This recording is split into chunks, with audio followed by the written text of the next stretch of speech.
morning and welcome everyone to the Money Control live stream. You're watching the opening bell and I'm your host Nikki Bichandani. Well, it's quite an unusual day of trade, but here we are with all of you. Indian equity markets is expected to open higher, tracking overnight gains on Wall Street. US stock markets hit in a record high level overnight, lifted by a rally in technology stocks. Speculations that US Federal Reserve will start cutting rates this year helped gains in the market. Well, investors are expected to track in the Q3 results of the key index heavyweight. RIL also will be in focus. Of course, we're going to be talking about it in just a jiffy, but ICICI Bank and Kotak Bank, these are also going to be some banks which are going to be coming up with their earnings.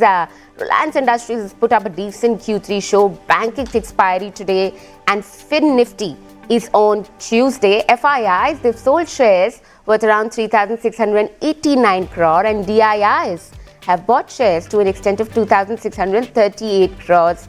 Well, if you look at earnings that we need to watch out for, ICICI Bank, Kotak Bank, Union Bank of India, Bank of India, IDBI Bank, IDFC First Bank, and Indian Renewable Energy Development Agency, along with Persistent System. Well, these are some of the numbers that we'd be tracking closely, more so from the banking stocks, because there's a bit of disappointment which has come through, at least from HDFC Bank per se, and remains to be seen if there is pain also for other bank stocks. It's a bit of an unusual day, I would say. It's actually a little bit crazy with the kind of momentum that we are sitting at. Apparently, it is a non-working day for mutual funds. So we have a scenario where there'll be low volume of FII and DII, but there are two expiries. So do bear in mind the fact about that also. BankX expiry, well, many trades would have been resumed, assuming that BankX will react on Monday and ICICI Bank's number will be reported on Saturday. So that's going to be a bit of dichotomy there. So do keep an eye out on this one too. But do bear in mind that it is an unusual trade. Monday markets remain short. It is going to be a regular working day with no respect to whatsoever disaster recovery which was earlier planned. Well, look at the markets, 21,700 mark. We're looking at gains to an extent of 0.4% thereabouts for Nifty 50, Bank Nifty. Let's pull that up. Let's just to see a bit of outperformance coming in for Bank Nifty.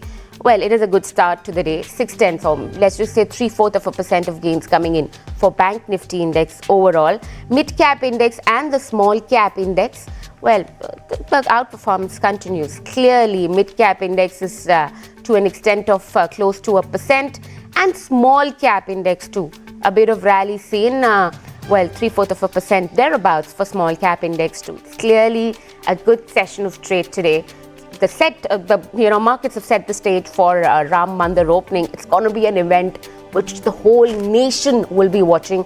RBI has also announced in a half-day holiday today. Equity markets will completely remain shut. But let's pull RIL up because that's the heavyweight that we're going to be talking about in more detail. And, Reliance at this point of time, we're looking at gains to an extent, decent start to the day. But let's pull up top gainers and the top losers. And next we have Brijesh Ail, who's the head of technical and derivative retail research of IDBI Capital Markets and Securities. But first, let's pull up the top gainers and the top losers out there. Power Grid, NTPC, Grasim. These are some of the top gainers that we have. Power stocks are clearly the ones which are doing the wrong. HDFC Bank, Axis Bank and Coal India. We finally see HDFC Bank seeing some amount of further recovery rather. Hindalco, Tech Mahindra and Britannia. These are some of the other top gainers that we have. Top losers out there, just to see. My producer says that it's clearly the market breadth is in the favor of advances. HUL, well, a bit of decline, or let's just say downgrade, which has come through from HUL, but it is a positive start. Like we anticipated. Brijesh, come in on this one. Were you anticipating this start? What's the strategy now? There are two expiries. How can you deal with that? What's your piece of advice on this day? Hi, morning, Nikki. So basically, overall directional view on the market is a little bit cautious. We are not extremely bullish, but for the day specific, I believe it will be a positive day. It's already up by 75 points. Nifty is up. So I believe 21,750 would be the cap, the extension of the move maybe during the day if there is further buying. 21,750 can be the higher side, and I believe lower can be 21,600. So the larger range would be this 150 point, 21,600, 21,750. So bias would be positive. We'll be having a stock specific approach.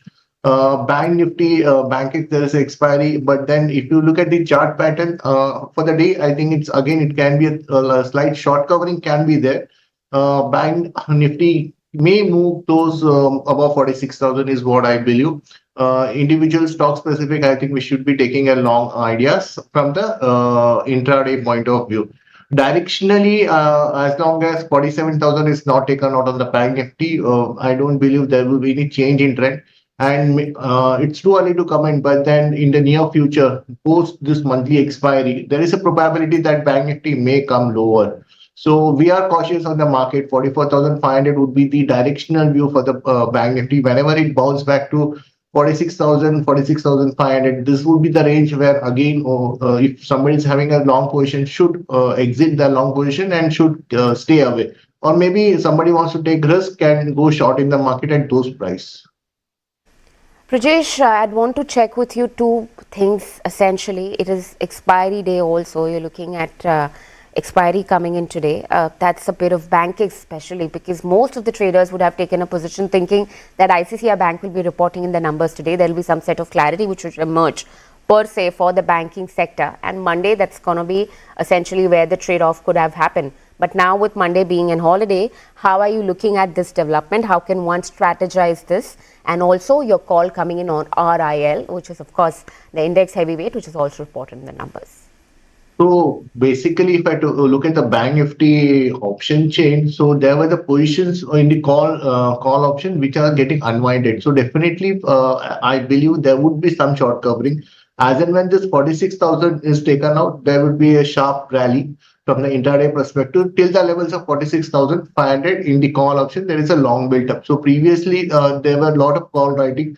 It's in the early start of the morning, this call writing is getting unwinded. So I have a sense that once we see a close above 46,000, there will be a short covering in the Bank Nifty.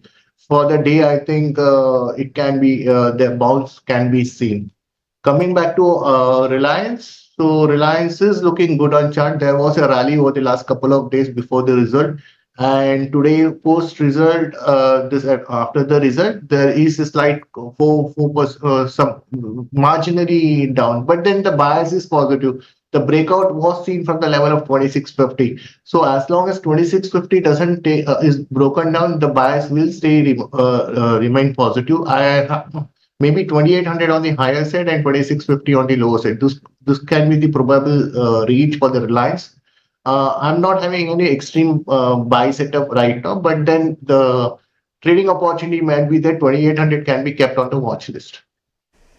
Okay. Any other recommendation, Brijesh, which is coming from you? And essentially, one more thing that I'd like to ask, what are the do's and don'ts for today? Because we won't see much of volume coming in from DIIs. Mutual funds remain shut there. So that's one point. And FIIs volumes are expected to be on the lower side.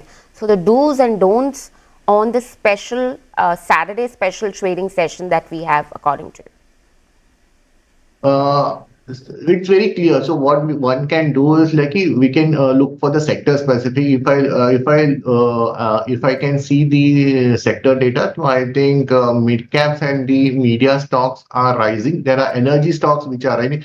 The stocks which are relatively strong. For example, yesterday we saw a good amount of buying in the railway stocks, and today again in the power stocks. The stock RAC, PFC has seen a good momentum. So the structure where the daily structure and the long-term perspective is strong, I think one can bet for it. Don't take too much of a long positions in the market because directionally we are not trading, taking a buy view on the market. Maybe the momentum trade or maybe for a month, next 1 or 2 days. Again, on Thursday, there is a monthly expiry. So cautious view, not too much of an aggressive view, but then the sectors which are moving, I think I will go with that particular sector. Sure. Brijesh, one top recommendation for the day. There are two stocks which are likely to be the momentum. As I said, PFC is one bet which is coming out of from the consolidation zone. 415 is the current price. I would like to take the buy trade at this price. I see another 15-20 points move in this particular counter. The stop loss would be close to 405 level. And one more bet is M&M Finance. Again, this is coming out of this trading range. I think it has got a multiple resistance at 285. I believe this level will be taken out maybe next one today or maybe the next Tuesday or Wednesday session. So this is again 3-4 day call. 296 300 will be the trading bet for the M&M Finance. All right, Brijesh, we're just going to leave it at that. And thank you so much for taking out the time and joining us on Saturday. Sure. Thank you. All right, let's quickly navigate our conversation now to Sachin Pal, who's closely tracks RIL and the earnings. Of course, analyst from MC Pro joins us to decode RIL numbers. Sachin, morning there. Hi, Nikki. Morning. What are the top 5 highlights for you? Things that stood out for you in RIL earnings? It was a better than estimated show for MC Pro. What's the kind of rating that MC Pro is now looking at for RIL? A bit on that. So basically, the Q3 results of the company were very impressive on most parameters. It was a broad-based strength across the business verticals. So when you look at the operating profits of the company, it increased almost 17% year-on-year. And these are primarily driven by retail and the telecom verticals, which are the new age businesses which the Reliance is planning to expand further. The legacy business also had a very steady quarter despite planned maintenance and shutdowns and a challenging macro environment. So that was another positive that came out from the results perspective. The other bit which could be looked on is that Jio continues to add more subscribers and the 5G rollout continues to happen in a very aggressive manner, and there are subscribers which continue to upgrade to the 5G rollout plan, and therefore that is leading to an increase in the ARPUs for the Jio base.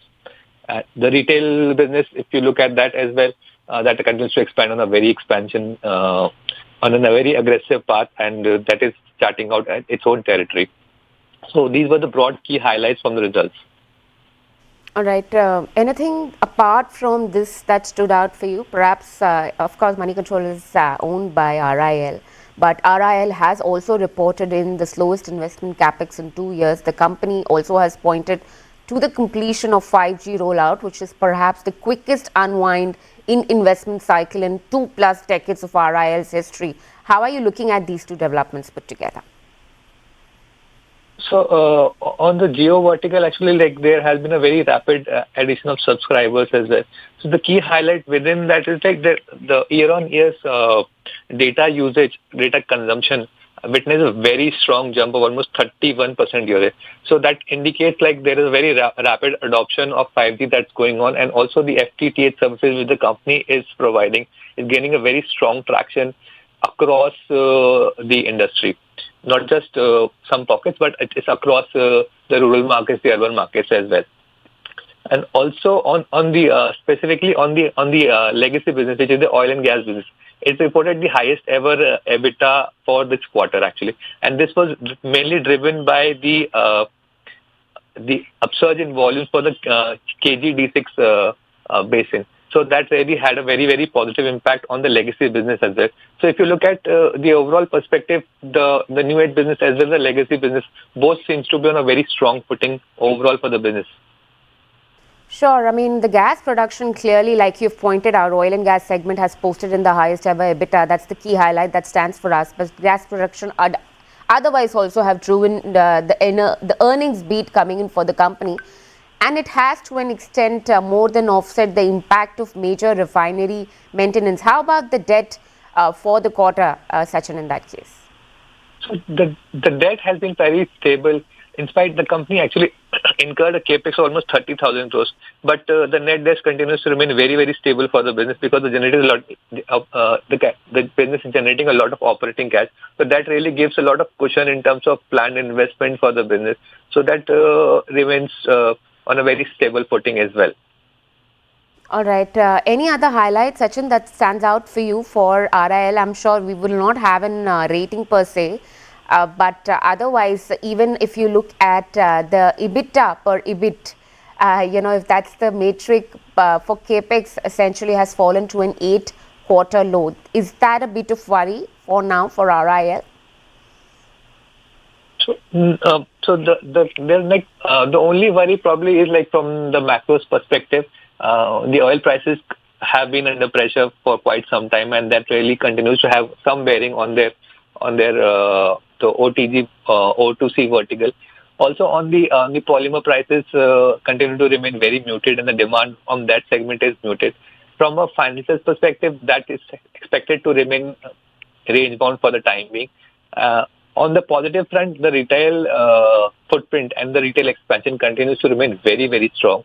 And this quarter, again, they delivered almost 24% revenue growth on a very high base of Reliance Retail. So, and they continue to add more brands to and more offerings to their overall product offering. So that really bodes well in terms of the future growth perspective as well. They also did some tie-ups with couple of Sephora's India franchisee, and there were other strategic tie-ups as well to expand the footprint further within the domestic market. So it's a balance of things that are going well across for the way. The other key thing to watch out for is like the Reliance is actually planning a lot of expansion in the new energy space as well. So they're planning a foray into the PV module factory, the storage battery factory, and the green hydrogen plant. So which really gives them a lot of lever for growth from a future standpoint and expand their footprint in the green energy space. The timeline for the commission of the new gigafactory is actually planned to be around H2 of 2024. So that really needs to be watched out for. All right, Sachin, thank you so much for those updates and thank you so much for taking out the time and joining us here. Thank you. All right, according to CLSA, Reliance Jio wireless broadband will be available across India within 6 months. And any big jump in subscribers due to wireless broadband would be a key surprise that we need to watch out for. Right now, RIL is trading flat, but what I'd want to also highlight is HSBC on HUL. There's a downgrade which has come through to reduce. Do bear in mind the fact that HUL is trading lower. The target price has been cut to rupees 2,350 rupees from 2,700 earlier. The Q3 performance is below the expectation of the brokerage, both on revenue and the profit front, and it doesn't appear just a mere case of macro weakness. The past growth engines such as home care segment also face a muted growth, even as BPC growth on average is ailing. Outlook appears to be a bit uncertain and the growth is rather lackluster. A bit of knock coming in for HUL. But let's now navigate our conversation to more deeper fundamentals for the show.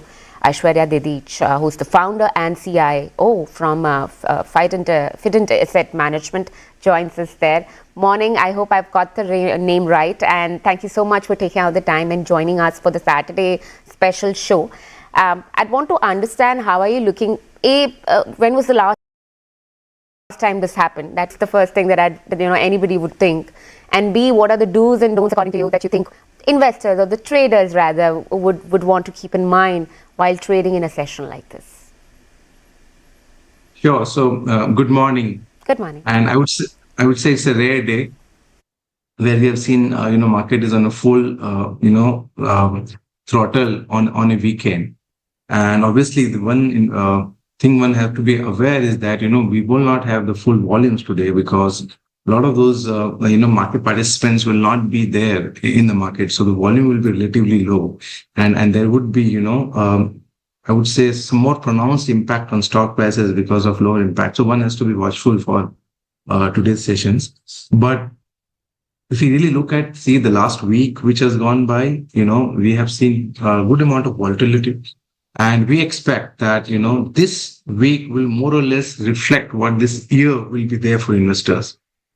Because, we saw that, obviously there was a kind of a little sell-off or the risk of sentiment which started building up in the global market after the US retail data and all the consumer service data which came out, which gave the hint that possibly the rate cut is not that easy to happen in the US, and even the probability of rate cut went down from almost 50-60% and more to below that level. And we saw that the hardening of will happen and possibly the strengthening of US dollars, which has an impact on all of the global markets. But at the same time, if you look at yesterday's closing session of US market, S&P 500 is came back to an all-time high level. Even if you look at on our market back home in India, we were almost like at Monday, the Nifty was an all-time high, and we saw a sharp cuts across market segment in the last 1 week. And this has to do a lot more to the results season which came out, which investors are expecting or are viewing it more as a modest one rather than what the expectations were. So if you look at what happened, especially across sectors, there's not been a very I would say a compelling earning growth story so far. So it's too early to say right now, but there has been a very clear mixed trend, Nikki. Okay. Any themes per se that you'd want to keep in focus ahead of the Ram Mandir opening, which of course is a very historic event, and rightfully so. Equity markets are setting the stage for it. You have RBI, which is working in half day. How are you looking at the development? Which themes and stocks that you think would be in focus today in the run-up to the event, if at all? Obviously, Nikki, this is a great event, and it has a bearing on economy as well, especially in Uttar Pradesh. We have been hearing about the kind of demand which hospitality or the hotels, travel possibly will see because of this event. But I would say that extrapolating it single-handedly will not be very remunerative in my assessment. These are short-term events. We should look more at a holistic picture of India's infrastructure growth story, and possibly the whole I would say the building up of a consumption thesis, and where events like this will foster the growth going ahead. So I would advise investors not to go in for events-based investment, though that to a specific event-based investment. Whatever you're trying to get into your portfolio, make sure you have a 2 years, 3 years kind of an clear mindset or the growth visibility for those businesses. That will create more wealth for investors rather than just harping on singular events. What for me is more important for this calendar year is how this existing government possibly will see a continuation, and the policy continuity is what something is very, very important. As well as we have to see even then we have election in US this calendar year. We have Fed events where we will see, and even the ECB where we possibly see a change in the interest rate. I believe those will have much more impact than any of those singular events, Nikki. And I believe investors should be watchful of that. It could be, can see it's kind of a trap sometimes, where you get into high valuations and then you stay put for many months or years to even get back to evaluation, given the lofty valuations we are sitting on. Yeah, I'm sure. I mean, at the start of the month, we, most of the editors around, and of course, the conversation that we were having was also suggesting that just could be a suckers rally, where you see some amount of some amount of traction building into the markets before more caution creeps in. But that's one. Today's theme, of course, I'm sure you'd agree, is RIL. Not much of reaction, which is per se seen by the stock today. But the numbers are fairly decent, I would say. How are you looking at it? Do you anticipate some more amount of activity, perhaps building in on Tuesday? How are you looking at it? Definitely. So whatever results we have witnessed yesterday and their impact, will be more visible when the market will completely enforce. The one point which I tried to make earlier also, that in this quarterly season, the kind of impact on the stock prices we have seen is pretty pronounced, right? If you remember the likes of, businesses like Oracle Finance, or, we saw with HDFC Life Insurance, LTI, Wipro, Infosys, majority of these companies have seen movement around 10% plus minus after the result were declared. And that is a very, very important point here, because, the investors should be watchful of, because these kind of impact or this kind of movement only comes when you have a very little room of error. Your valuations are stretched and your market participant expects that at least they meet the minimum criteria for the group. And if there is any miss, that the investors would be very hard on those companies and the stock prices will reflect. So one has to be very, very watchful of that. And obviously, to tell you, obviously Reliance Industries reported number which I believe is decent, more on a mixed trend. Where obviously we discussed Reliance Industries on our previous guest, but the slowdown, somewhat slowdown in O2C business has been more or less settled off by a good upstream and retail side. And I believe that true impact will be visible once we see a full market on Tuesday. Even we have results like Kotak and ICICI Bank today, and I think even their impact will be more visible in the market ensues with its full throttle. Sure, I mean, that's exactly, and also we have in two expiry, Bankex expiry, and you have also ICICI Bank and Kotak Mahindra Bank, which will be reporting in the numbers. Banks is another pain point right now for the markets after HDFC Bank reported in the numbers, which weren't really encouraging. We saw huge, FII selling out HDFC Bank in a big way, and now look at IndusInd Bank also. After a decent show, there was some amount of profit booking which crept in. I think, what are you going to be looking out in terms of the indicators from these two names, which could otherwise change the somewhat narrative that the Q3 season is building up for the banking stocks per se? Right. So we have seen a couple of banks, obviously HDFC Bank was one of them where we saw a pronounced impact had to happen. But, we saw Federal Bank, which reported numbers, IndusInd and possibly RBL reported number yesterday. So far, private banks, I think South India Bank has also came out with the numbers. But, one thing which is very clear that there's a couple of impacts on account of, first is, that AIF regulations, where most of the bank have created provision, which has hit up their, PAT to some extent. But majority of this bank has been able to maintain good advances growth. Place like IndusInd has been able to maintain their names. Obviously, we saw some moderation in names for the HDFC Bank and the Federal.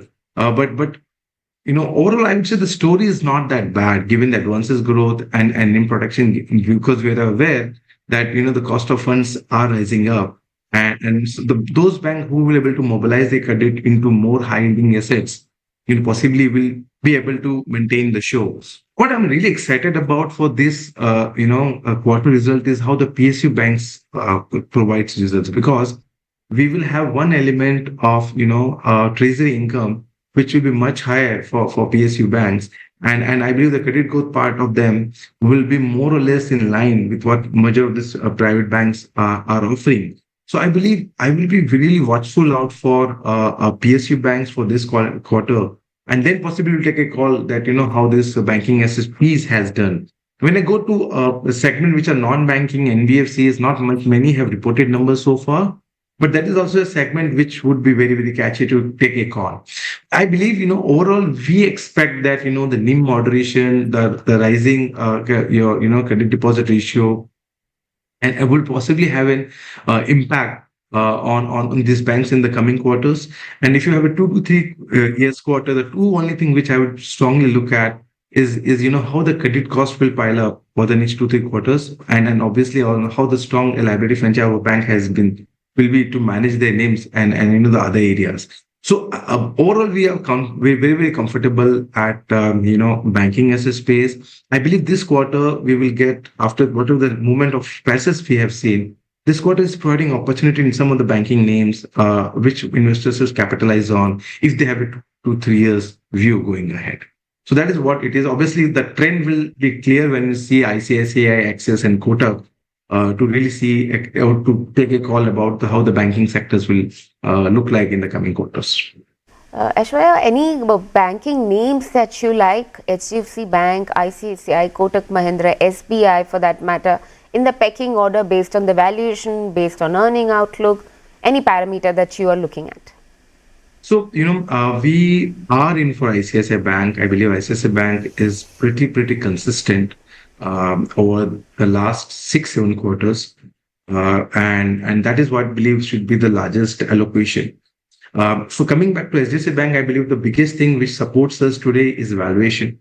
Obviously, we understand that this is a marquee bank, they have the strongest operating parameters. The area which market is pretty, obsessed about is their ability to grow, given their, you look at the LCR or you look at the CD ratio, they're obviously a big impediment for them. But I believe the valuations are justifying this thing. And if you have possibly 1.5 2 year view, a healthy allocation to HDFC Bank at these levels could be pretty, good from a return perspective. So ICICI Bank, HDFC Bank. As I said, I'm pretty optimistic about PSUs and I want to play either through SBI or WAP. So I think SBI is something which we are very comfortable with. So that will be the top three banks for us. Axis Bank is another one which looks pretty interesting to us. So it's between Axis and Indus. The only area, so if you look at the Indus results, they were able to maintain names and the growth part. But there's always a, lingering fear about, the asset quality, visibility, and the consistency. And I believe probably Axis will be more consistent in that parameters. So if an investor wants to add allocation to slightly higher risk, I believe Axis could be one good options from that perspective. So that will be our, I would say that ranking for the banks for investors for at least 2 to 3 years visible. Okay, the final question that I have for you is there's a bit of downgrade which is coming from for HUL. Essentially, HSBC has given that downgrade on back of earnings, saying that it's just not a play where macros essentially are not really stacking up the way HUL needs in terms of the rural recovery, but it's also the growth drivers which were otherwise doing well, like home care segment, which have started showing some signs of exhaustions out there. How are you looking at HUL and companies which is as big proxy for economy and consumption story essentially? How are you looking into the numbers? Nikki, this definitely is an area of concern. So if you look at HUL's last 3-quarter results, and if you look at their volume, though this quarter we saw 2% number, but the trend is very, very similar. The last 3 quarters numbers will be 3%, 2%, and 2% growth on volumes. And as you highlighted, the weakness in the home care business is definitely indicating that two things. One, obviously, the rural segment possibly is not a very strong from demand perspective, and also the urban poor. So those areas are indicating us a lot about the current underlying weakness in the economy somewhere, in spite of all the excitement that we are witnessing. And we should not forget that, we are seeing the best of the inflation, deflationary trends on commodities. And we saw that, last 2 quarters, possibly their gross margin around 54%. I think they did almost 53% plus this quarter, has been a savior for them. So not very strong growth, but deflationary trend has enabled to manage the show at the PAT level. But I believe this trend possibly will continue, for the next 2 to 3 quarters. Even the management of HUL thinks so. And when I correlate with HUL numbers, so if you go deeper into the numbers, the premium category have done well. Both in BAPC, which is beauty products, and even in home care side, premiumization trends continue for HUL, and which I believe is a silver lining on the dark clouds. But when I see the results of Shoppers Stops of the world or Metro for the worlds, which are, I would say, quasi-discretionary kind of a player, we're not seeing a very strong traction. So I would say it's some mixed signals. We will have to see more of other discretionary players reporting their numbers to call out a trend that whether really the slowdown is something to be worried of. But coming back to HUL, I believe, until unless they come back to 3 to 4% volume growth, this is definitely a case of worry. And last one point, which I think I missed out for HUL is, whenever there is a deflationary trend in the economy, this whole set of unorganized players become very, very aggressive. And if you look at the last 15, 20 years of history, that has always been the case. So possibly, obviously the HUL management has been saying that they've been garnering market share, but might be there in some category or some segment or some regions, these unorganized players have possibly become more aggressive and they might have get up some of the businesses which possibly would have gone to a large organized player like HUL and others. So this is one trend which I will be very curious to know and how things are developing for when we see other FMCG results. But I believe overall, I think it's a weak set of numbers and is a cause of current. All right, Aishwarya, we're just going to leave it at that. And thank you so much for taking out the time and joining us for a Saturday special show. Thank you. Thank you so much. All right, let's also navigate and quickly address in Kotak Mahindra Bank. That's the one that will going to be coming out with numbers. And unlike HDFC Bank, it is not a bank which gives an quarterly update. So any kind of growth in terms of the advances, deposit will be something that we need to keenly eye out. And apart from that, it also has a new CEO, of course, which is a veteran banker at the helm.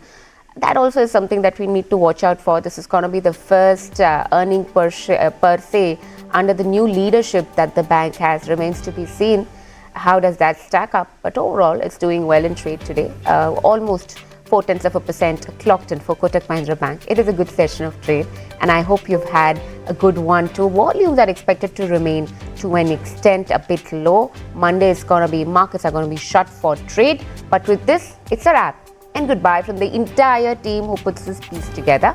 Thank you so much for watching.